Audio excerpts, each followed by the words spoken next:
Hi friends, welcome to my YouTube channel SS Analysis. First of all, I would like to tell you that if you are watching this video first time, subscribe my channel to see my more upcoming videos on analysis of different commodities and equity indices.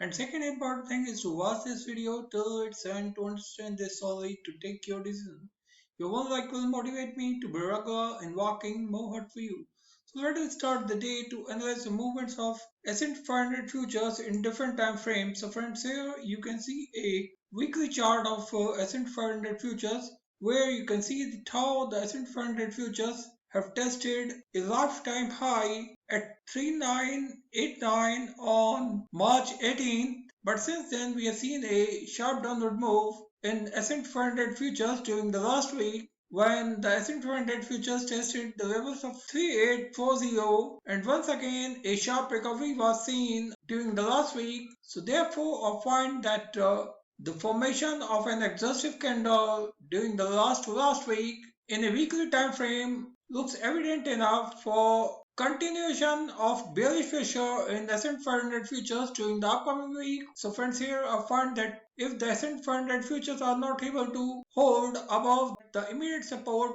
3859, we will see an exhaustion to continue during the upcoming week, where I find that the immediate support for S&P 500 futures will be at the levels of 3859 and the second support will be at the 9 days moving average, which is at the levels of 3822. So friends, here I find that the overall trend could remain under heavy bearish pressure because on Saturday, Bloomberg and the Financial Times reported that the Goldman Sachs Group liquidated more than $10 billion of stocks in the block trades. So friends, here I find that above the levels of 3989, big bulls are running out of the stock market due to growing fear of global lockdowns where the global supply chain is totally disrupted since last 1 year, which may keep the economic recovery far away from us because the third wave of COVID-19 seems to be evident enough for extending bearish pressure in global equity markets, which could keep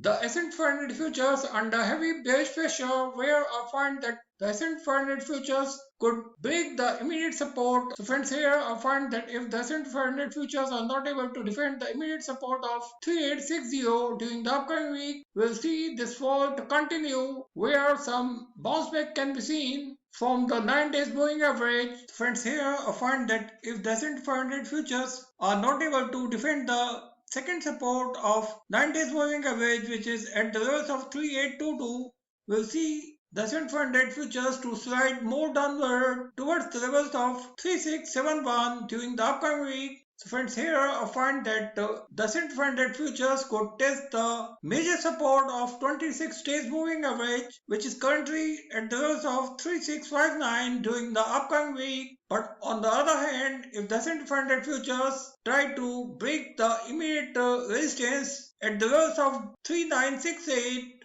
we'll see the S&P 500 futures could find stiff resistance at the levels of 3989, where a breakout could lead to major sell-off in S&P 500 futures, because here I find that any upward move above the levels of 3989 will attract big bears to go short from here with a stop loss at the levels of 4053, because I don't find that the S&P 500 futures could break this tough resistance. Friends, here I find that the S&P 500 futures could remain very volatile during the upcoming week. So friends, now let us check this move in a daily time frame. So here in a daily time frame, here you can see that how the S&P 500 futures have found a bouncing move from the upper end of Ichimoku cloud, where the S&P 500 futures found a strong recovery from the 26 days moving average, which is an immediate support for S&P 500 futures in a daily time frame. So friends, in a daily time frame, here you can see that how the S&P 500 futures found a sharp bouncing move from the upper end of Ichimoku cloud on March 25th.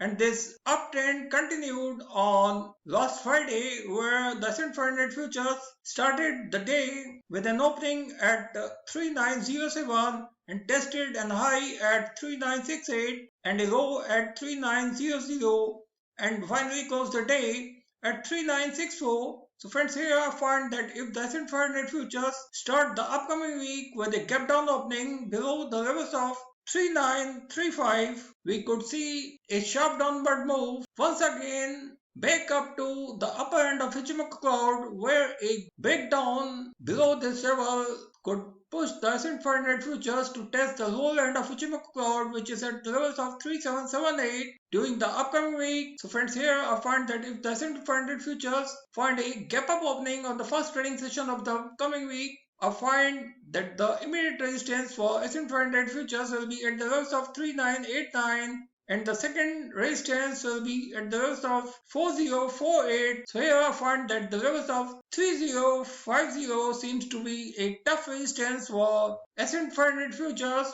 because any upward move up to this level could attract big bears to go short from here. So thank you friends, thanks for watching this video. If you like this video, don't forget to share this video with your more and more friends. Thank you.